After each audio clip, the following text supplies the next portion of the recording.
Olá, nós estamos aqui em mais um episódio do nosso podcast Ei Pode Falar, que aqui o assunto é você. E nós temos uma convidada hoje muito interessante, muito abençoada. E eu tenho uma história muito interessante para contar sobre ela e sobre o esposo. E que eu acho que foi assim uma palavra de desafio em fé. Né? A nossa convidada hoje é a Larissa. Seja bem-vinda, Larissa, que Deus abençoe você nessa conversa. Obrigada, Andréia. E Larissa, o primeiro contato nosso com Larissa, ou com Larissa Dutra e a igreja, foi num casamento inusitado. O noivo estava entrando com músicas normais, né, do casamento, da entrada de noivo, e de repente no som começa a cantar aquela música de 007. Tan, tan, tan, tan, tan. Eu mesmo tomei um susto. Enfim, casamento, até todo mundo riu e foi muito engraçado. E o noivo desse casamento era muito amigo trabalhava com o Dutra. E o Dutra, no decorrer do casamento, Écio falando, ele virou para Larissa, que era ainda namorados, e disse: olha, nós precisamos vir para essa igreja, porque quando a gente casar, a gente precisa criar nossos filhos aqui nessa igreja. E isso tem sido verdade. E que bom que vocês estão aqui, Larissa. Você, mais uma vez, seja bem-vinda e que nossa conversa seja muito agradável. Obrigada, André. É um prazer estar aqui. Espero que eu seja bênção para todo mundo que nos escuta. Que bom, glória a Deus. E a gente já vai com a primeira pergunta, que é de praxe, né? Onde Deus encontrou você nessa jornada da vida? Sem ser no 007? Deus me encontrou com 15 anos, né? Eu sou de uma família tradicional e católica. Sim. Mas eu sempre tive muita sede. Meu pai também. Meu pai sempre buscava. E éramos católicos não praticantes, porque íamos muito pouco à missa, não conhecíamos a Bíblia, né? E meu pai foi convidado para um culto e se apaixonou, né, de conhecer mesmo a palavra de Deus mais a fundo, e nos levou. Meu pai falou: a partir de agora nós vamos visitar, vamos frequentar essa igreja. E aí nós fomos nos envolvendo, eu tenho uma irmã também, um pouco mais nova que eu, e aí nós começamos a nos envolver com os jovens da igreja, conhecer a palavra de Deus. O louvor me tocava muito, e a cada dia mais a gente foi se apaixonando por Jesus, até o momento de tomar a decisão de aceitar Jesus e ver que era aquele caminho mesmo que eu queria seguir. Que bom, muito bacana. Eu sempre faço essa pergunta porque eu acho interessante conhecer a história.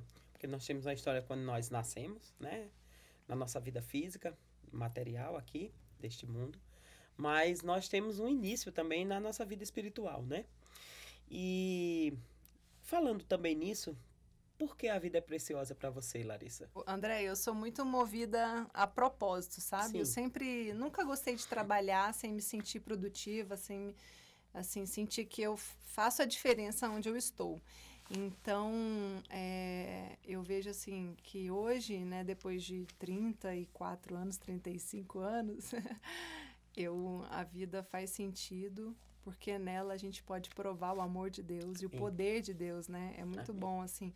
Eu olho no meu passado e vejo tanto cuidado, tantos milagres. Você comentou dessa questão do Dutra, né? Cheguei em Brasília com recém-completados 22 anos. Muito nova. Sou do interior Sim. de Minas, né, Uberlândia, me formei lá.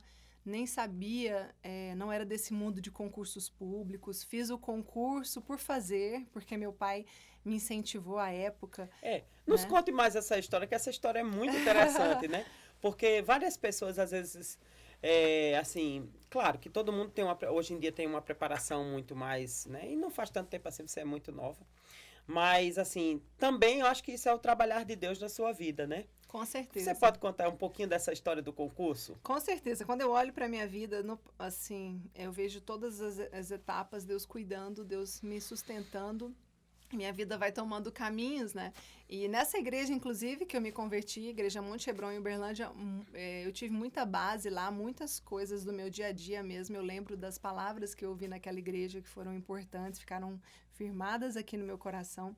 E nessa igreja, inclusive, eu num culto tinha uns missionários americanos, e uma missionária pediu minha mãe para levantar e falou: você tem uma filha que eu vejo ela no Congresso Nacional, na esplanada dos ministérios. Ela não soube explicar bem Brasília. Ela disse assim, ó, vejo sua filha na capital federal. E a gente olhou aquilo para mim, para nós era uma realidade muito distante, né? E depois, quase que impossível. Exatamente. E depois de uns 5 anos, eu acredito, eu, no meio da faculdade, fiz turismo e hotelaria lá. E a professora falou, olha, saiu o concurso do Ministério do Turismo. E eu estava no meio da faculdade.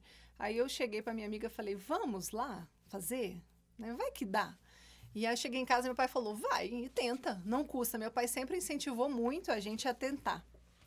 E aí eu vim com uma amiga, fizemos a prova. Eu, como sou do interior, né, a cidade tem muito centro, o centro da cidade, eu cheguei em Brasília e ficava procurando o centro de Brasília. E as pessoas de uma pessoa dizem isso, né? Onde é o centro aqui? Eu digo, não, Brasília não tem centro. Exatamente, foi difícil entender essa lógica. E eu não me identifiquei muito com a cidade, voltei. Não se apeteceu da cidade. Não, e voltei, nem olhei se eu passei no concurso, e vida que segue.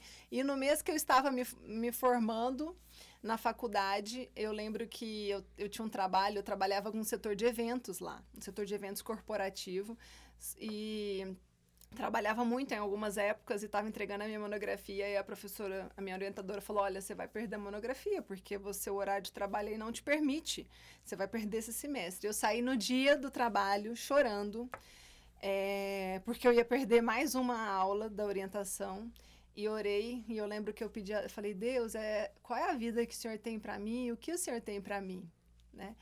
E eu lembro que eu cheguei em casa da faculdade nesse dia, abri meu e-mail e lá estava a minha convocação para o Ministério do Turismo. E você acredita, Andréia, que eu sou bem desconfiada. Diz que mineiro é bem desconfiado, né? Eu não mineiro acreditei. É feito paraibano. Paraibano é meio índio. Desconfiado. Eu não acreditei. Você pensou que era Achei que era vírus. Sim, vírus, Porque falava, clique aqui no anexo do Diário Oficial. E concurso não era uma realidade para mim, assim. Você estudou muito? Não, eu não estudei. Como é que você estudou para esse concurso? Essa história eu já sei, eu quero que as pessoas saibam. Eu estudei no ônibus, né? Eu fiquei sabendo de Uberlândia para cá. De Uberlândia para cá. 5 horas eu estudei a Lei Geral do Turismo, que é a 11771 de 2008, que era a única matéria peso 2. Então eu falei, eu vou dar uma estudada nela, né? Vou melhorar nela. Exatamente. E realmente, quando eu cheguei na prova, caiu muito sobre ela. E aí achei que eu não tive... quando eu recebi a notícia, eu não acreditava. Aí depois de 10 e-mails, 10 vírus, assim...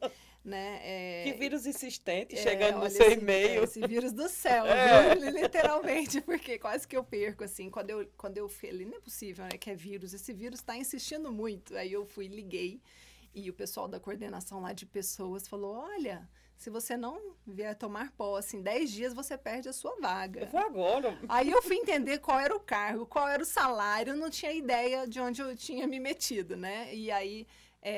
meu pai, mais uma vez, meus pais falaram, olha, vai, porque você tem para onde voltar. Vai e tenta. Né? É verdade. E aí, com 22 anos, você veio cheguei a Brasília aqui, me lembro exatamente. Procurando o centro da cidade. Procurando o centro. Eu também procurava esse centro. Exatamente. Então, assim, Deus cuidou de tudo, né? Deus me trouxe para Brasília e esse meu... desejo de fazer a diferença, eu acho que eu consegui. Tive muitas oportunidades no serviço público, na administração pública federal.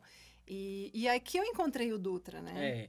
Então, o famoso bizu. O famoso bizu, que é uma benção na minha vida, assim. Deus, eu não acreditava, confesso que, apesar de toda a minha fé, nunca acreditei ter um casamento tão feliz que isso existisse, né?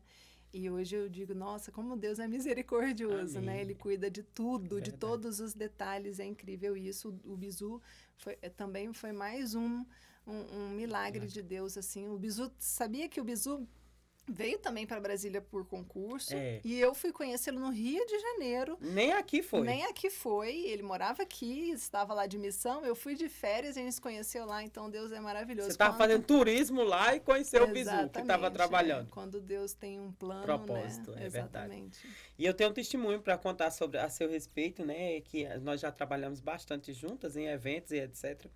E tudo que você se propõe para fazer, faz muito bem feito, né? Agora me diga uma coisa que por que você é grata, assim, na vida, né? A vida é preciosa, mas você também deve ser grata a Deus. Você já falou de um milagre na área profissional, né? O concurso. E falou que você conheceu Dutra, que também isso é uma bênção de Deus, isso é um milagre, né? Isso é né? Você encontrar a pessoa certa, no momento certo, né? Na hora certa. Mas Deus fez muito mais por você na sua história, na sua vida. Sim, muito. Você gostaria de contar pouco essa história? Nós casamos, né? Eu e o Dutra, e o que me mais marca hoje, porque eu sou grata, porque um dia eu fiz uma oração perguntando por que eu? E Deus me respondeu: por merecimento você não estaria viva. Isso me marcou muito. Isso foi no meio de um tratamento, né? Eu e o Dutra, depois de uns 5 anos de casados, a gente se planejou para poder estudar fora. Íamos ficar 3 meses fora. E com 1 mês de estudo, eu me deparei com uma notícia de um câncer no intestino.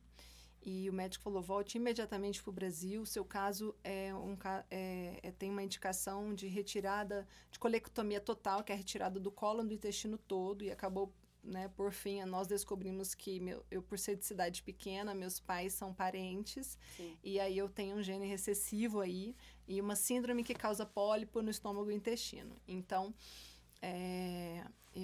no meio do meu tratamento, foi o dia que eu me entreguei de fato. Foi o dia da minha vida que eu entendi que se alguém tem que fazer alguma coisa por mim, é Deus. Exatamente.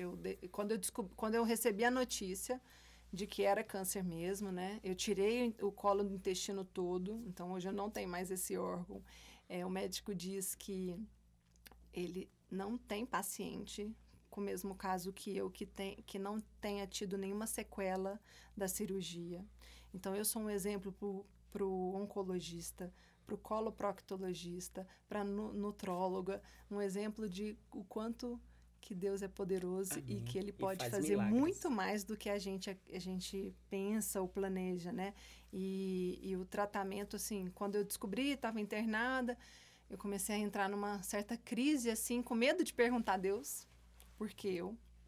E no dia que eu estava lá naquele hospital, e falei: Senhor, vou te perguntar, você é pai, você vai me dar liberdade para eu te perguntar o porquê eu, né? Porque, inclusive, quando eu adoeci, estávamos fora, e aí tem amigos fora que nos acompanharam no hospital e são ateus, e eu fiquei com eles, e eu ficava: Senhor, e eu fui, né, a escolhida, né? E por que eu fui a escolhida, né? E aí, nesse dia, eu conversei com Deus, e Deus falou exatamente isso: por merecimento você não estaria viva. E a partir daí, eu me entreguei de alma. Senhor, no dia eu fiz uma oração: Senhor, o desejo da Larissa é ficar viva, é viver por muitos anos, mas eu me submeto à sua vontade, e o que o Senhor decidir, eu vou acatar e vou ficar muito feliz pela sua escolha, porque é o Senhor quem manda aqui. Olha, e eu vou dizer um testemunho, porque quando você descobriu essa notícia, você ligou para Écio, né? E olha só como Deus faz as coisas. Nós estávamos fora do Brasil, né? Estávamos fazendo turismo lá na Turquia. Mas olha só, antes, foi no dia que a gente chegou na Turquia, mas a gente tinha uma conexão Barcelona-Istambul. E teve uma ameaça de bomba no aeroporto. E nós ficamos 5 horas, em torno de 5 horas, dentro do avião, e sem poder decolar, né? E o nosso voo tinha uma conexão Istambul-Izmir. E aí, o que foi que aconteceu? O avião de Izmir, que era da mesma companhia que a gente estava viajando, ele esperou. Imagina quando a gente chegou dentro do avião, eram em torno de 36 pessoas, né? O nosso grupo. Já tinha um grupo que já tinha ido um voo antes, e numa outra companhia. E quando nós chegamos, as pessoas meio chateadas porque tinham esperado 5 horas e elas sabiam que era por conta desse atraso do voo de Barcelona. Enfim, tudo isso para dizer que quando chegamos em Izmir, Claro, nós chegamos umas 7, 8 horas de atraso, né? Era para chegar à tarde. E nós chegamos já quase de madrugada. Não, atrasou mais umas 8 horas, porque a gente teve que fazer imigração, essa coisa toda lá em Istambul, né? Enfim. E aí nós chegamos atrasados, eram umas 2 horas da manhã. E nós estávamos acordados, né? Na hora que você ligou, a gente tinha acabado de entrar no quarto, eram umas 2 horas da manhã. E nós estávamos acordados. E Écio disse, olha, Larissa, eu me lembro como hoje. Eu fiquei intercedendo e ele disse, não se desespere. O Senhor tem a palavra final. E o que Ele tem para você é vida. Então, assim, eu me lembro como hoje, né? A gente atrasou, teve o atraso. E quando você ligou, a gente estava acordado e pôde orar com você, né? E eu, do outro lado, eu estava em Los Angeles nessa hora. E era de manhãzinha muito cedo, que eu não tinha nem dormido direito. E eu fui... E a gente estava num apartamento pequeno. Para não acordar ninguém, eu fui para a porta do apartamento, me ajoelhei lá, o pastor, vamos orar. E eu lembro direitinho, o sol nascendo nas minhas costas, me esquentando. E eu sentindo ali o amor de Deus, né? Amém. Porque, assim, foi um período difícil. É verdade. Mas foi um período de muito aprendizado, de muita entrega, intimidade, né? Com Deus, de entrega, de apoio, assim, como eu tive apoio também da igreja, do nosso pequeno grupo, que orou antes da gente ir para a viagem. Vocês passarem o tempo. Eles fizeram uma despedida, oraram, né, para que o Senhor abençoasse a nossa saída, a nossa entrada. E realmente Deus cuidou de tudo, assim, o grupo de orações também da igreja, eu me sentia forte com as orações, era incrível quantas pessoas procurando informação, querendo orar por nós, sabe? As primeiras visitas no hospital foram, né, das pessoas da igreja que foram lá orar. Eu lembro da Lu, do Eduardo, eu lembro também da Iris e o pastor Cadu, né? E o PG também, que fez uma grande festa para mim em casa quando eu voltei para casa. Verdade. Então, assim, um apoio... O apartamento pequenininho, eu acho que tinha umas 30 pessoas. Esses dias eu achei... a foto. Esses dias eu achei a foto e mandei pra Lu e falei, Lu, que saudade! Como é bom, assim, né? Fazer uma aglomeração, fazer parte, né, do povo de Deus, né? Verdade. E se sentir, assim, irmãos, né? Eu tava em família ali, tanto que, assim, minha família... Tava fora, né? Mas eles vieram. Meus pais vieram, né? Minha irmã, mas assim, a minha família, assim, meus tios, meus avós, eles não participaram tanto. Até porque eu não sabia também a reação deles. Eu ficava com receio, eu até protegia eles um pouco para eles saberem também depois, né? De passar por tudo. Então, assim... Até quando você tem mais certeza da situação, tudo, né? Era tudo muito novo, foi uma surpresa, mas, assim, foi um momento importante na nossa vida, um momento onde eu vi que, realmente, quando a gente entrega, a gente tem que entregar de verdade, né? De coração. Essa entrega para Deus tem que ser... genuína. Entrega verdadeira. E nesse dia que eu me entreguei, foi assim, eu tirei um fardo das costas. E eu senti Deus me carregando no colo o tempo todo, sabe? André, eu tive que fazer 12 sessões de químio durante 6 meses. E quando eu descobri isso, eu falei, eu não vou conseguir voltar para o trabalho, porque eu gosto de trabalhar. É verdade. E o médico falou, calma, vamos tentar, vamos fazer uma sessão e depois a gente vê, né?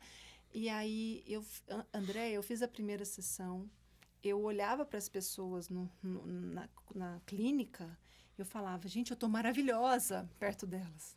Então, eu nunca me senti mal.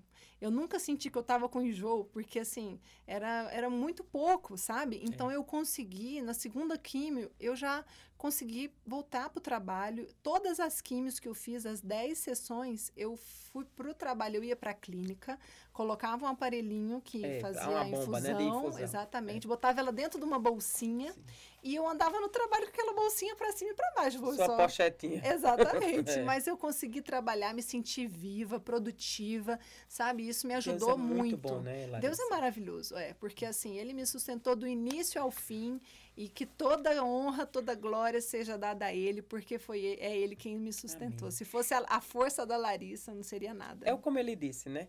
Você é o mérito, você já... Mas ele está dizendo assim, eu te concedo vida, né? E vida e abundância. E Deus, você sabia que são muitos detalhes que a gente vai lembrando, né? Mas cada detalhe, eu lembro que no dia que eu fiz a cirurgia aqui em Brasília, Sim. quando eu saí da cirurgia e eu tava doida para sair da UTI e no hospital não tinha quarto para eu poder sair da UTI na hora, que eles me liberaram. Certo. E eu tava angustiada querendo sair da UTI. E aí eu falei, vamos orar. Eu chamei minha mãe, meu marido, começamos a orar. Aí a enfermeira, fé!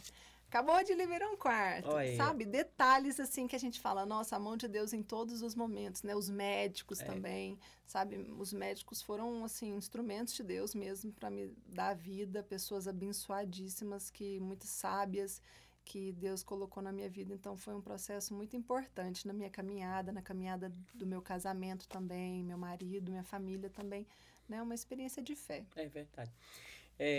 Há 2 programas atrás, 2 episódios atrás, eu ri com o Guilherme. Ele disse, se alguém quer alguma coisa de Deus, diga que vai casar. Falou isso, né? A Luciana, no episódio anterior, ela nos relatou que oração de mãe, Deus ouve, né? E agora a gente tem mais uma para acrescentar, né? Quando a gente realmente se entrega ao Senhor, Deus faz milagre, né? E você é a prova viva de um milagre, assim, muito, para a nossa igreja é abençoador, porque a gente agradece a Deus porque nós oramos e Deus respondeu, né? E eu também agora me lembro de uma coisa, né, que a gente sempre exaltava, né? Nós mulheres somos muito vaidosas, né? E o seu cabelo não caiu. Né? Foi exatamente, olha, o médico foi tão sábio, não, eu tô dizendo, Deus trouxe até o médico certo. Exato. Quando ele comentou da quimioterapia, todo mundo se assusta. Aí ele falou, mas fica tranquila, seu cabelo não vai cair. Ai, glória a Deus, então eu faço tranquilamente, né? Então, assim, porque você tem um cabelão, toda a vida teve, né? Bonito. Deus cuidou de todos os detalhes, né? Algo que poderia me afetar muito, né? Deus cuidou e realmente Deus é o Deus de detalhes, né? É verdade, porque ele sabe, né, do que a gente deseja. Me diga uma coisa aqui, falando ainda um pouco mais da sua vida. Qual a próxima coisa que você vai querer fazer e vai fazer melhor na sua vida? Nossa, difícil, viu? Eu sou bem perfeccionista, sabe? Me cobro muito. Sei. Então, eu acho que depois que eu saí de casa, né, e eu tive o Gael, né, eu tenho valorizado isso tanto. Também é um milagre. Gael é um milagre, né? É outro milagre, né? Verdade. Como Deus é, né, Gael? Depois de 12 sessões de químio, o médico colocou, olha, vai numa ginecologista especialista em fertilidade, né? Porque provavelmente você vai ter que talvez fazer um tratamento. E aí eu fui, a médica falou, olha, suas taxas estão ótimas, então pode já começar a tentar. E eu falei, não, eu só quero pensar no ano que vem, deixa pro ano que vem. Aí, isso era setembro, agosto. Ela falou assim, não é tão rápido assim, você tá achando que é assim? Um dia e no outro já tá grávida? E eu tinha essa ideia, né? E eu acho que é porque Deus, o Espírito Santo já colocava no meu coração que seria assim, porque realmente, né?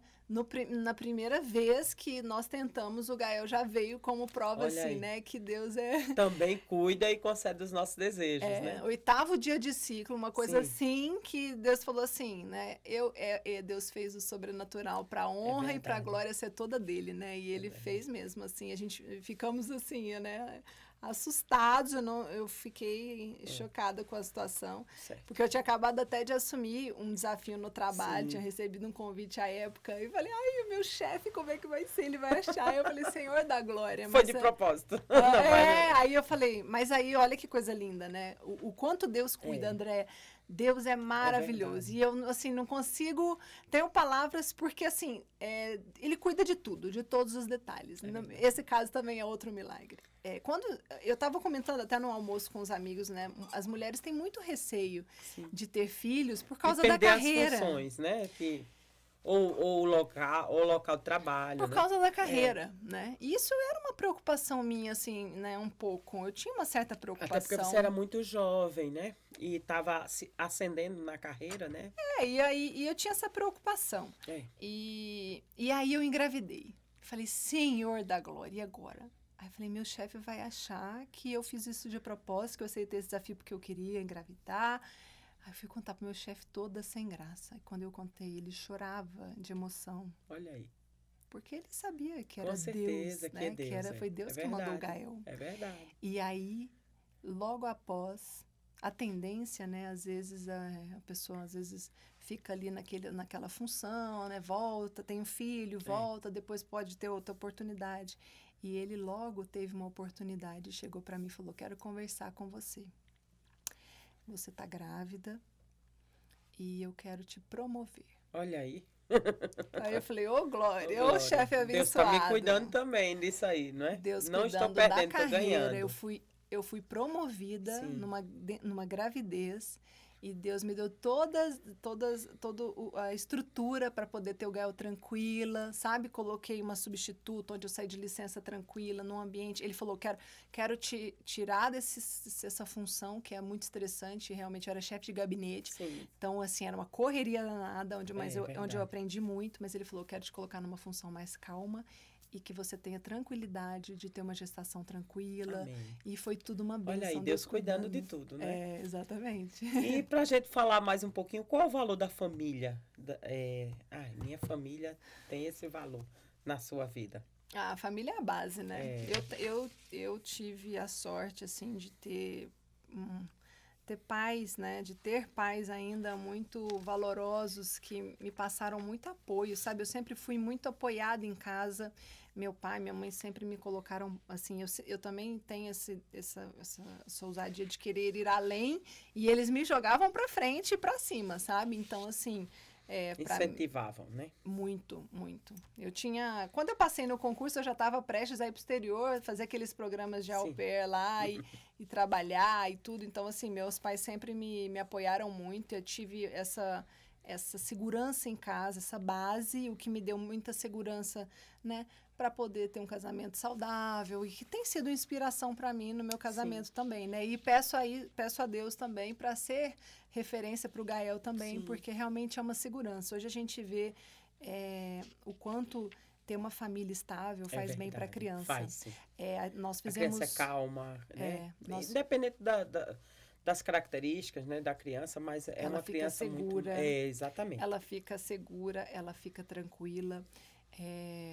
Eu e o Dutra, nós fizemos um curso agora sobre criação de filhos à luz da palavra de Deus, e no curso falava assim, ó, que o casal tem que ter todos os dias, o ideal é o tempo do sofá, que é aquele tempo que você está com seu esposo conversando, olha bem como é que foi o dia e tudo, e a criança brincando e vendo os pais em comunhão. É verdade. Porque se a gente não cuida e não vigia, quando você vê 10 anos aí, né, se passaram e você olha para o marido, ele virou pai. E você virou sua mãe. Exatamente. E aí eu falei, nossa, mas no curso eu falei, o Duta falou, o Gael não vai ficar quieto. Ele vai ficar no meio da gente. E aí o pessoal do grupo falou, não, insista, que vocês vão ver. E a gente vê que quando agora eu chego em casa e eu falo, olha, mamãe e papai vai pro tempo do sofá, vai brincar agora com nananá. Ele fica olhando a gente admirando. O Gael ficou mais calmo. Exato. Sabe? Incrível, né? Verdade. Isso eu tenho passado pro Gael, porque eu tive uma infância assim, me lembro disso. E outra coisa, porque a gente, hoje em dia, né? Por exemplo, na minha época, minha mãe tinha... Não sei o que é que está acontecendo com o tempo. Eu acho que a gente está tendo muitas atividades, né? Mas minha mãe, por exemplo, era amiga das vizinhas. E de vez em quando ela conversava com as vizinhas, conversava com meu pai. A gente tinha muito mais... Lá em casa a gente tem vamos dizer assim, uma filosofia, né? Tudo que vai ser decidido, a gente decide entre o conselho, né? Senta todo mundo, conversa aquela coisa. A gente vai trocar o carro. Aí começava a conversar, a gente pode comprar esse carro, né? Não, esse daqui tá muito caro, a gente não pode. Então, todo mundo sabia de tudo o que ia acontecer. Então, isso aí eu acho que traz uma segurança maior. E, inclusive, eu acho que é isso que, por exemplo, o curso fala, porque hoje em dia a nossa vida é tão agitada que os filhos não veem, os pais conversando, os pais tendo afeto um com o outro, né? E sempre a gente, quando está aconselhando casais, eu sempre digo assim, demonstre afeto entre vocês, o casal. O filho precisa ver o afeto que os pais têm um pelo outro. Porque o que é que une? Hoje as pessoas são muito, vamos dizer assim, desligadas do amor. Né? Por quê? E aí eu penso muito bem que pode ser por aí. Os pais hoje não mostram afeto, né, um com o outro, né? Uhum. E eles com os filhos. E isso é uma coisa que prejudica os filhos. É. Porque amar, né? Amar é uma decisão, mas amar vai se vendo e vai se aprendendo, Uhum. né? E afeto é uma Exatamente. coisa importante. E o amor de Deus, né? Exato. Assim, a criança Os pais têm que aprende, ensinar. né? Exatamente. As crianças aprendem com os pais e se a gente não vigiar, realmente a vida atropela. A criança Isso. não vê os pais também discutindo, deliberando as Isso. decisões principais da Isso. casa em conjunto para ver que é a família, Exato. né? Então, Que é uma decisão de família. exatamente. Que é importante, né? E a gente tem aprendido muito, assim, a criação do Gael tem nos desafiado, temos buscado aí, né, estudar muito para poder dar para o Gael o que minimamente o que eu tive e o que o Dutra teve, com né? certeza. E seus pais e os pais de Dutra são muito unidos, né? Assim. Uhum. E me diga uma coisa, quem é ela, Larissa, antes de ser mãe e agora mãe? Como é? Mudou a vida? Como é? Fala um pouquinho aí dessa experiência em ser mãe. Mudou, viu? Mudou muito. É engraçado. Eu falava, gente, eu não consigo imaginar uma vida mais corrida que a minha antes de ter o Gael, né? E eu acho que a maternidade nos treina e nos capacita, sabe? O tempo é remido, né, Larissa? É incrível, né? Como parece que você faz o dobro, né? E com o mesmo verdade, tempo, né? Verdade. Então, assim, tem sido muito interessante, porque hoje eu tenho mais habilidades também. Certo. Essa questão, no início, a maternidade também para mim, foi um grande desafio, essa questão do sono, né? Da privação do sono. E a criança, você entender a criança, né? Interpretar o choro dela e tudo, isso a gente leva para a vida, né? Hoje essa questão de interpretar os sentimentos do filho, a gente pode colocar isso também para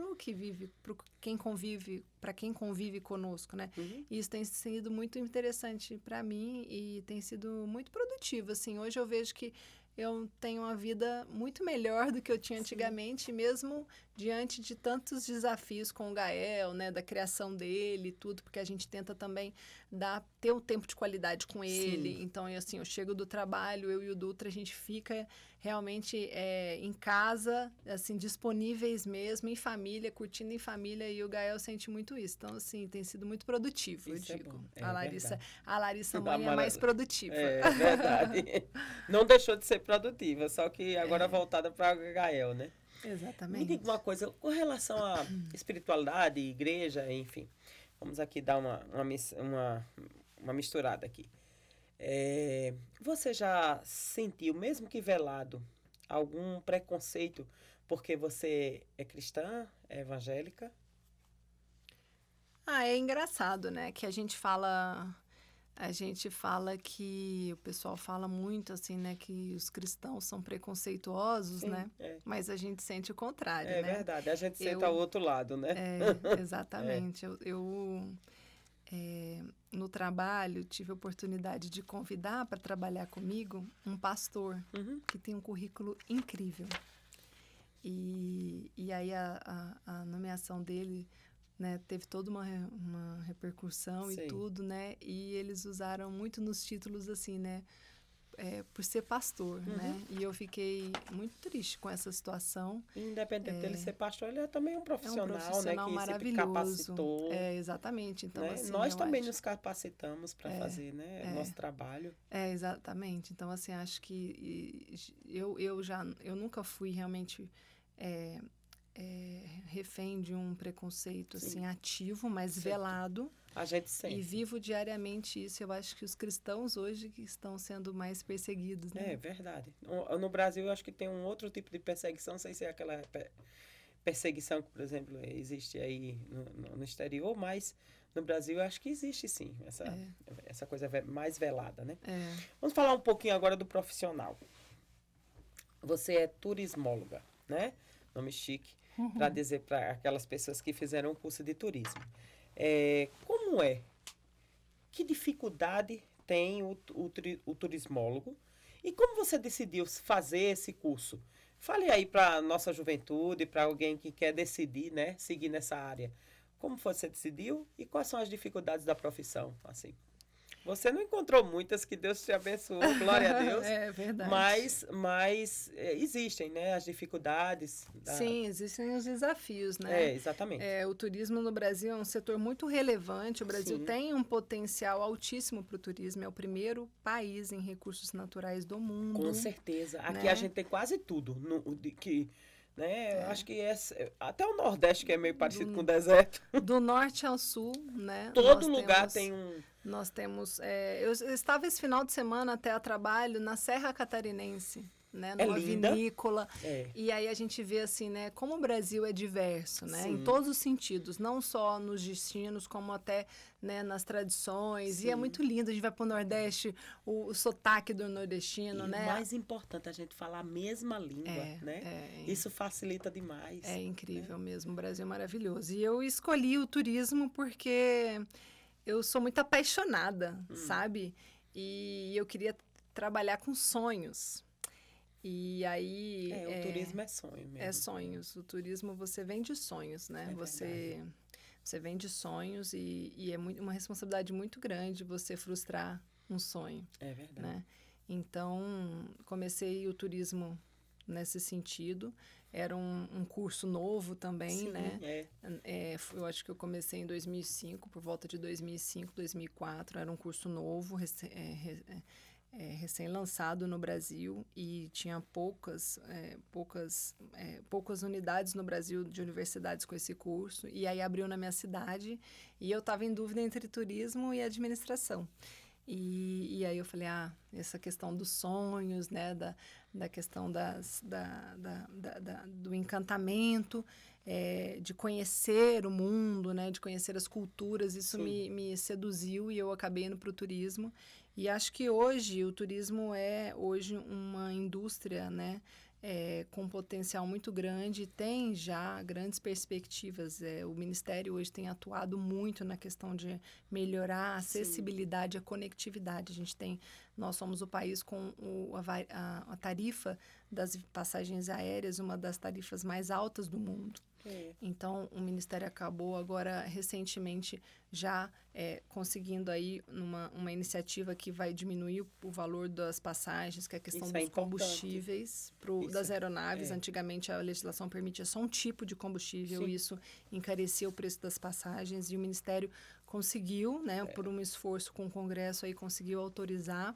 Então, a gente vê um caminho de melhoria da acessibilidade e também da conectividade, exatamente. É porque do Brasil, do sul ao norte, passando pelo Nordeste, Centro-Oeste, nós temos belezas naturais maravilhosas, né? Nós temos um litoral imenso, né?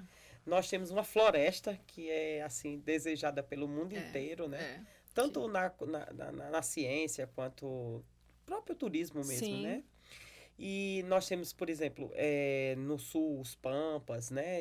Aquelas monções, todo aquele... e no Centro-Oeste... Um litoral único, né? De uma extensão... maravilhosa. Né? E o Pantanal, né? A gente esquece, às vezes, de falar. O Pantanal, que é maravilhoso, né? Então, assim, realmente, o Brasil, se for dizer assim, o que é ruim no Brasil? Nada. Nós somos o país do futuro. Eu acho que verdade. Eu, como cristã... eu, como cristã, coloco muito isso, assim, sabe? Faça essa reflexão direto, né? Porque o que o país ainda não... Deslanchou. Né? Deslanchou e não está em primeiro lugar, né? E nos primeiros lugares aí do turismo e tudo, mas eu acho que o brasileiro, nós como os cristãos, assim, precisamos também, né? Também trabalhar para realmente mudar a nossa cultura, nessa questão do jeitinho brasileiro. Isso atrapalha muito o desenvolvimento do país, né? E são pequenos detalhes. É assim, esses dias mesmo, conversando com uma colega, ela comentou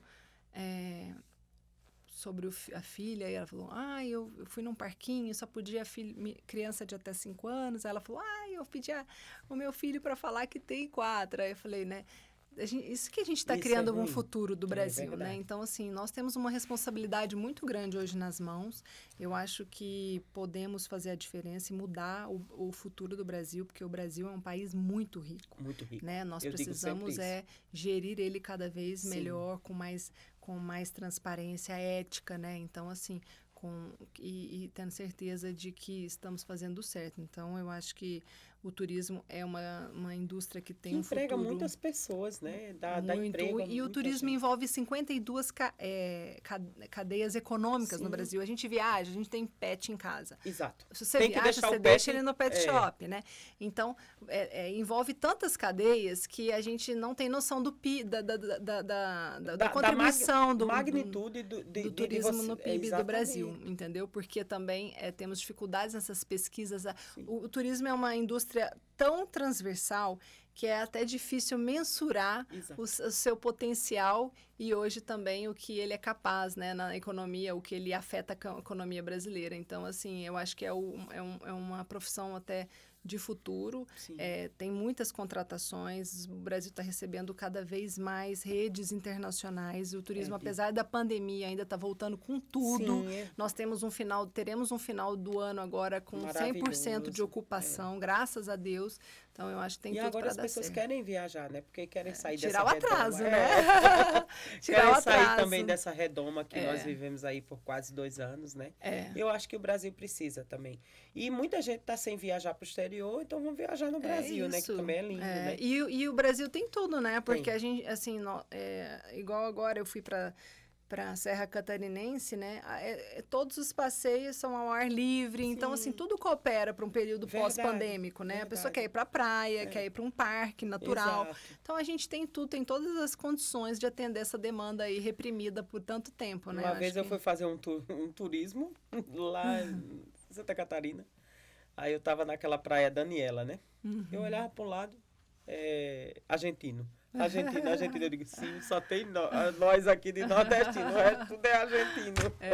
Os argentinos então, gostam demais, né? E aí a gente Brasil, começou a conversar com uma família lá, e ele disse, Brasil é um paraíso, né? Então, assim, nós temos o sol, nós temos culinária o frio, maravilhosa. Culinária, né? Nossa, se a gente puder encantadora, falar. né? A gente vai para o Amazonas, Sim. A gente vai para o Nordeste. Meu Deus, um tacacá. Né? Um tacacá. Meu Deus, é muito rico, o Brasil é muito rico. Um piracurucu, que é um peixe assim que muita gente fica impressionado, né? Minas Gerais, eu estava até conversando esses dias. Pão de queijo de Minas. Pão de queijo de Minas, o doce de leite com o queijo mineiro. O queijo mineiro, inclusive, Andréia, é registrado. O modo de fazer o queijo mineiro é registrado aí, e é reconhecido pelo Brasil como patrimônio imaterial do Brasil. Olha aí, tá vendo? Tem relevância nacional. Nós temos o queijo, nós temos o acarajé, sabia? Também é um modo de fazer registrado também. Temos várias lá no práticas. Nordeste eles fazem muita coisa com cana, né? A rapadura, a cachaça, né? E hoje em dia eu nem sabia, um dia desse eu estava ouvindo, né? Por incrível que pareça, eu gosto de ouvir, eu gosto de saber de flor a bebida, né? Embora eu não beba, mas porque às vezes a gente precisa para conversar com as pessoas. E a cachaça hoje em dia lá tem tá sendo referenciada, né? Igual ao uísque, né? Que existe os maltes, aquela coisa. Então, assim, até nisso, né? O Brasil tem esse turismo. Lá, olha, você acredita que na Paraíba, na Quintura, nós temos um circuito do frio? A cidade de Écio é fria, é Araruna, né? Fria para os nossos patrões. Sim. Né? 20 graus, 18 graus, né? 16. E quando está muito frio, assim, a madrugada faz 12 graus. Nossa. Aí então tem umas 4 ou 5 cidades ao redor né? Bananeiras, Solânia, aí Araruna, né? E até chegando em Areia que faz esse circuito, né? E aí é um circuito. Lá tem, por exemplo, em Bananeiras tem um condomínio que as pessoas, muita gente mora em João Pessoa e, por exemplo, no verão vai veranear, né, algum lugar de praia, embora que João Pessoa seja praia, mas quando tá mais frio, vai para Bananeiras, no circuito do frio, né? Aí comida, isso é mais típica, né? Sim, é uma distância curta, né? Sim. E você tem tudo, né? Com certeza. Tem temperaturas altas no litoral, tem temperaturas baixas, né? Você vê, né? E se você quiser conhecer, assim, os lajedos, né? De Pai Mateus lá no sertão, é a coisa mais linda do mundo, aquelas pedras que é equilibrado. Então, assim, eu tô falando só da minha Paraíba porque é o que eu conheço mais, né? Campina Grande, né? Campina Grande tem o maior São João do mundo, né? né? Que dá 300, 400 mil pessoas, né? Num período lá. enfim, até que tá mais... Inclusive o Ministério apoia esses Exato, eventos. exatamente. O Era Ministério uma das perguntas aqui, né? Que os prefeitos paraibanos, que eu também trabalhei nessa área, eles ficam loucos de colocar os eventos dele lá no Ministério do Turismo, né? Porque recebe verba, a gente incentiva, recebia muito pedido. muito pedido, muitos assessores parlamentares da Exato. Paraíba, né? O Ministério tem uma ação que trabalha apoio a eventos geradores de fluxo turístico. Exato. Então, a gente recebe, sim, no Ministério, o site do Ministério turismo.gov.br, tem todas as oportunidades lá, tem também o portal de convênios, onde o Ministério abre para propostas e eventos que geram fluxo turístico recebem aí esse apoio do Ministério, esse aporte financeiro. Isso é maravilhoso, né? Porque desenvolve a cidade, gera emprego, né? As pessoas também vão estudando mais, vão se desenvolvendo e a cidade vai melhorando, Com certeza. E acaba também contribuindo para proteger, né, a cultura da cidade, Exato, né? Então, assim, os eventos que são apoiados são eventos que têm ali uma tradição, né, revelada e que carece desse apoio do Estado, né, na salvaguarda daquela prática. Então, assim, acaba beneficiando a cultura, o turismo, a cidade, toda aquela região é impactada ali na questão de insumos, né, no fornecimento de insumos. De produção. Exatamente, um potencial muito grande. Exato. Me diga uma coisa, qual lugar no mundo você preservaria, né, para toda a eternidade? E mais especificamente no Brasil, já que a gente falou em tantos lugares bonitos, né? O Brasil assim, não tem como ficar fora, né? Não tem. Não. Um lugar que me impactou muito foi que eu acho que mereceria ficar para a eternidade é a Cataratas do Iguaçu. Olha aí, tá vendo? Eu fui e lá embaixo, na queda, eu falei, Senhor, Deus é muito bom. É um negócio monstruoso, como é que né? aquela água não acaba? É verdade. É incrível, né? Aquela fonte de vida verdade. descendo ali naquela queda. Você fala 24 horas por dia, 7x7, né? E realmente eu fiquei emocionada aquele dia da imensidão que é a criação de Deus, né? Falar, Deus criou os céus, a terra, as águas, né? E aquela água fez tanta coisa bonita, né? É muito lindo. Eu acho que ali é um lugar... E interessante que a nascente do Rio Paraná é aqui, no Distrito Federal, né? Muito interessante isso. Agora vamos falar de uma coisa mais específica, né? Você ultimamente tem trabalhado, é presidente do IPHAN, né? E aí eu quero perguntar para as pessoas saberem o que é o IPHAN, né? Qual é a função do IPHAN e como ele surgiu? Para fazer o quê? O que é o IPHAN? Esse órgão que às vezes chega assim e diz, não pode fazer isso. A maioria, muita gente tem essa visão do IPHAN, né? E esse foi mais um desafio que Deus colocou na minha vida. Eu acho que é incrível quando eu olho no meu currículo, assim, eu fico 2, 3 anos num lugar, quando eu vejo que eu cumpri a minha missão, eu já começo a falar... Porque você é gerada a propósito. E Deus já me leva para outro lugar. E o IPHAN não foi diferente, mas eu vejo que no final da missão, eu olho para trás e falo, valeu a pena todo esforço, né?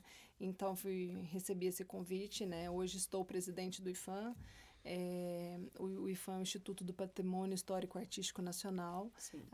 Foi criado, né, na década de 30, então tem quase 84 anos, 84 anos de existência. Desde essa década, desde essa época, já tinha essa consciência de preservar o patrimônio, né? Sim, pela previsão na Constituição, no artigo 215, 216, né, consta o patrimônio cultural como parte, né, e que é dever do Estado salvaguardar, e tanto do Estado quanto da sociedade, né, então, assim, e aí o IPHAN foi criado, na verdade não foi criado com esse nome, mas foi criada uma estrutura para cuidar do patrimônio, e hoje, né, a nossa missão primária é a preservação do patrimônio cultural brasileiro. Certo. E dentro do IPHAN nós trabalhamos em 2 classificações. Temos o patrimônio material, que é o patrimônio edificado. Então, são aqueles bens tombados. São os prédios. São os prédios, centros históricos tombados. João Pessoa tem um centro histórico e tem vários prédios tombados.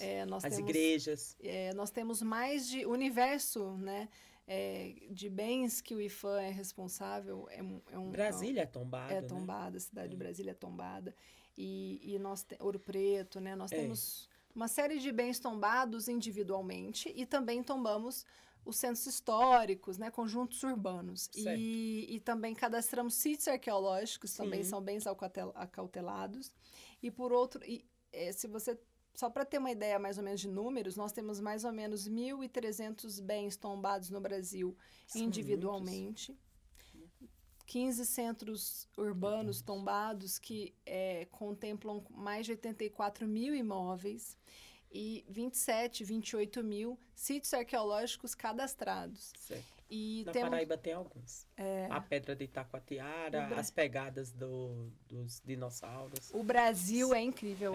O Brasil tem um potencial arqueológico muito grande. Por isso que, às vezes, o nome do IFAM, né, também é muito bem visto fora, né? Sim, por pesquisa, sim, né? Que apoiar. Nós temos um trabalho muito grande de envio de amostras para as pesquisas internacionais. E o IFAM também, assim, tem uma atuação muito relevante, né, em virtude até do tempo, né, que vem atuando, 84 anos de instituição, uma instituição muito séria. Certo. E a gente também trabalha com o patrimônio imaterial, que é o patrimônio, né, não edificado, que são os saberes, as celebrações, que interessante. o modo de fazer algumas coisas. Por exemplo, o modo de fazer o queijo, o modo de fazer o acarajé também é registrado. Então, o bem edificado nós tombamos. Certo. O bem imaterial nós registramos e reconhecemos como patrimônio cultural brasileiro. Certo. Então, por exemplo, esse ano nós acabamos de registrar e reconhecer a ciranda do Nordeste como patrimônio cultural brasileiro. Quando era criança, dançava muita ciranda. E agora, em novembro, vamos colocar para votação no Conselho do Patrimônio o Repente como patrimônio cultural brasileiro. Sim. E em dezembro estamos aí com a previsão de colocar em votação forró como patrimônio cultural brasileiro. Isso aí faz bem mesmo. Você sabia que Écio gosta de repente? E aqui não faz, mas em casa, de vez em quando ele... né, lá no Nordeste tem o coco, né? E o aboio, né? Que as pessoas ficam sem saber muito o que é, mas quando o pessoal está transitando com o gado, né? Que eles chamam tocar o gado, eles fazem canções assim. É muito rico, né? Muito rico, né? É encantador. O Brasil é muito lindo. É uma cultura muito rica também, né? O Brasil é rico naturalmente na cultura e na culinária. Né? Isso é um atrativo muito fértil para as outras. A gente... vamos dizer assim, precisa vender melhor o nosso país, né? O Ministério está com um esforço muito grande de aumentar o recurso da questão da promoção internacional do Brasil. Né? Hoje a gente tem um órgão, que é a Embratur, que faz a promoção internacional e eles fizeram uma pesquisa, a cada $1 investido, a gente tem $15 de retorno, então o retorno é muito grande. Uma vez eu estava em Portugal, no aeroporto, né, fazendo uma conexão, e aí veio uma propaganda linda do Brasil. A gente fica orgulhoso, né? O nosso país é muito maravilhoso. E os estrangeiros também são apaixonados, né, no Brasil. Nós somos muito receptivos, né? Também tem, eu acho que isso até faz parte do nosso patrimônio imaterial. A alegria do brasileiro, né? E a alegria, aquela questão do calor humano, né? O brasileiro ajuda, ele gosta de ajudar o próximo, ele é solidário. Ele é amigo, né? Assim, ele jamais... Dificilmente um brasileiro vai acontecer uma coisa com um estrangeiro, ele vai deixar ele de lado. É verdade, é uma boa sugestão de reconhecimento aí como patrimônio cultural. Tá vendo aqui? É verdade, o brasileiro é fantástico. Me diga uma coisa aqui, mais um pouquinho. Falando agora do profissional no turismo, é necessário que o turismo, seja no centro, por exemplo, Brasília, Ouro Preto, né?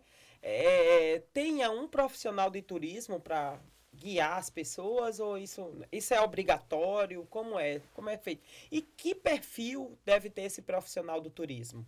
Assim, você pode falar um pouquinho mais disso aí? A profissão do guia é regulamentada por lei. Sim. Então, só pode exercer, né, as atuações ali do guia de turismo quem tem realmente a formação necessária, conforme a lei dita. Certo. E em âmbito federal, a contratação não é obrigatória, tá? Mas ela é recomendada, porque realmente o guia, entrando aí na questão, né, do perfil do guia de turismo, o guia tem que gostar de pessoas, né? Tem que ser uma pessoa desenrolada e dinâmica para poder entender o que o turista quer, né? O perfil do turista, qual local ele gostaria de estar, né? Porque, por exemplo, a gente tem vários restaurantes, então você sabe se tem uma pessoa que gosta de um restaurante mais sofisticado, o estilo, né, do ambiente que ela gosta de transitar. Então, o guia tem que ter essa sensibilidade e lidar com pessoas, né? Porque a gente sabe que lidar com o público, né, exige uma certa habilidade. É verdade, e não é fácil. Sim, tem que ser uma pessoa habilidosa. Sensível. É um desafio. É verdade. E a pessoa precisa ter essa habilidade para poder, né, se colocar bem na profissão e ter. Nós temos exemplos aí de guias de turismo no Brasil que são muito reconhecidos e disputadíssimos, entendeu? E é uma profissão linda que dá ao turista uma experiência única, né? Que ele pode conhecer a cidade, pode conhecer os atrativos, o guia sabe da história daquele local, vai poder agregar muito aquela visita, né? Com certeza. Eu queria agora passar para o que a gente chama um quadro, né? Que a gente denominou ioiô, para você tentar responder com uma palavra só. E a minha primeira pergunta é: o que é que você tem pintado na sua vida? Que quadro você tem pintado? Uma missão. Uma missão. Quem é você no grupo, Larissa? Você aqui fica calada, aqui acaba com o grupo, aqui incentiva o grupo, aqui fala no grupo? Como é você no grupo? Quem sou eu no grupo? Sim. Eu sou a que fala quando necessário. Ah, que bom. Você é bem prudente. Me diga uma coisa, você é pessimista ou otimista? Otimista. Ah, que bom. O que te traz saudade, Larissa? Da minha avó. Da sua avó? Era bom conviver com ela? Ai, que delícia. Lembro. O que é que ela fazia que te traz saudade? Almoço maravilhoso. Ah, é verdade. Eu ia muito, fazia cursinho lá e eu ia almoçar na casa dela. Ai, que almoço bom, casa de vó. Vó é bom demais, né? Né? Você se considera ousada? Sim. Né? Tem horas que até demais, ainda mais com o marido que me inspira e estimula também. É verdade. Como você lida com a dor, com as dores da vida? Com prudência. O que é amor para você? Entrega. E o que é a vida para você? Uma graça. Uma graça. Você tem um hábito? Seja bom ou ruim, assim, uma coisa que... isso aqui eu faço todo dia. Não tem esse hábito. Me diga uma lembrança forte, assim, expressiva da sua infância. O dia que eu me formei. Ah, que bom. E você perdoa com facilidade? Sim, eu esqueço muito rápido. Às vezes as pessoas me lembram. Fala assim, você lembra o que? Nossa, é verdade, eu não lembrava. Então você não tem boa memória. Não, péssima. Você que se considera uma pessoa de sorte, Larissa? Sim. O que te abençoada. irrita? Abençoada. O que é que te irrita, assim? Isso me irrita. Pessoa muito devagar. Sim. Sabe? Eu acho que eu tenho um pensamento hoje mais rápido, aí Tá certo. Aí o próximo. Você espera com calma? Espera. Me diga, que um tipo de amigo que você deseja ter na sua vida? Ou que você tem já? Que me fale verdades. Amém. Quem é você? A Larissa, uma serva de Deus. Que bom, glória a Deus. E aí agora a gente tem um quadro que a gente chama assim, valorar as ações, as nossas ações, no sentido, assim, tem muito valor, isso eu pagaria, não pagaria, entendeu? E aí tem algumas perguntas aqui. Por exemplo, quanto você pagaria, aliás, receberia para mudar de profissão? Nada. Me diga, quanto custa a sua paz? Muito. Me diga outra coisa. E quanto custa um amigo? O custo de um amigo é ter poucos amigos. É porque até a gente não dá atenção a tantos, né? Não é isso? Eu sou bem seletiva também. Eu sou bem seletiva. Eu acho que eu prefiro ter poucos amigos, mas amigos verdadeiros. Isso é importante. Me diga outra coisa. O que você pagaria para não fazer o que você está fazendo agora, hoje? Você pagaria alguma coisa ou não? Não. Isso não. Me diga outra coisa. quanto é que você pagaria para ficar longe das redes sociais? Porque o mundo hoje é muito midiático, mas quanto é que você pagaria para ficar longe? Ou não pagaria? Não, eu acho que as redes sociais, se forem bem usadas, eu acho que elas são muito produtivas. É verdade. Assim. O que te desanima nesse sentido? Você pagaria alguém para te animar? O que me desanima é o egoísmo. Sim. E para me animar, não, porque eu sou muito animada. Para frente. Me diga uma coisa, você receberia para apagar suas memórias? Não, jamais. Do que você já viveu? Até jamais. porque você viveu histórias tão bonitas, né? E para ter uma pessoa aos seus pés? Não gosto. Não gosto de ninguém aos meus pés, inclusive, né? não. E minha última pergunta aqui quem é Jesus para você? Jesus é meu amigo, meu companheiro. Que bom. E nossa última, agora é a última mesmo, que é uma pergunta aqui que é meio tradicional, é o tapa do dia. O tapa do dia é um pensamento, é uma frase que você viu, é uma coisa que você quer deixar para alguém como esperança, como, né, dar vamos dizer, uma visão nova, qualquer coisa. Pode ser um versículo. Qual é o tapa do dia para você hoje? O tapa do dia é falar para quem está ouvindo, né, para você, quando Deus te chamar para uma missão, você nunca se sentir aí incapaz, né, se sentir um sentimento de não merecimento, porque Deus, quando Ele te chama, Ele te capacita, Ele te abençoa. Então, Deus tem levantado seus filhos, né, para curar nossa nação, para abençoar a nossa nação. Com certeza. Então, se Deus te chamar, se aceita a missão. Dessa missão e cumpra. Faça como Deus Larissa, aceita a missão. E cumpra porque Deus é fiel, Deus é maravilhoso, Ele vai te honrar. Que bom. Nossa conversa foi muito agradável, Larissa. Muito obrigado por você estar aqui conosco, compartilhar de tantas coisas boas, de milagres, né, do que Deus tem feito na sua vida. E eu espero em Deus que essa nossa conversa tenha abençoado muitas vidas. E com certeza ela vai abençoar. Então, eu já digo para os nossos amigos, né? Pode compartilhar e abençoar alguém, né, com a nossa conversa. Você quer complementar o que a gente conversou aqui? Quero agradecer essa oportunidade. Bom, quando fez o convite, eu fiquei assim, ai, Senhor, né? É muita responsabilidade. Mas recebeu a missão e está cumprindo. Recebi e cumpri com coragem. Amém, porque eu poderia, Deus, né? Muito bom.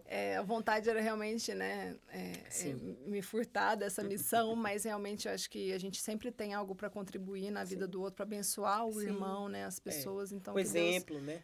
Que Deus possa usar mesmo essas palavras para inspirar outras pessoas, né? A serem abençoadas aí por Deus e a viverem grandes milagres, porque nosso Deus é muito poderoso. A gente está sem poder contar nesse tempo de pandemia, né?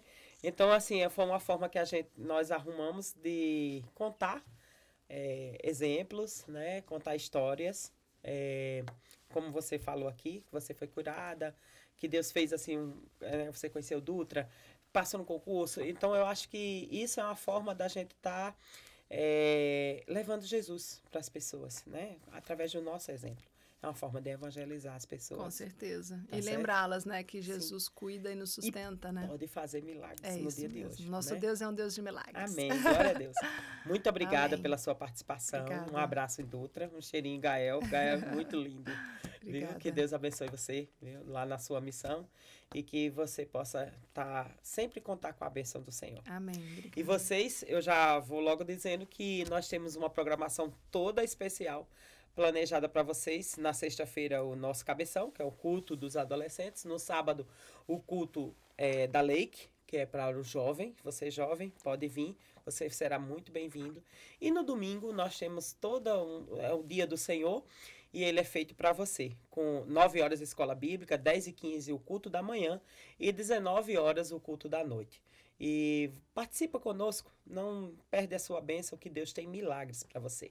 Um grande abraço, que Deus te abençoe.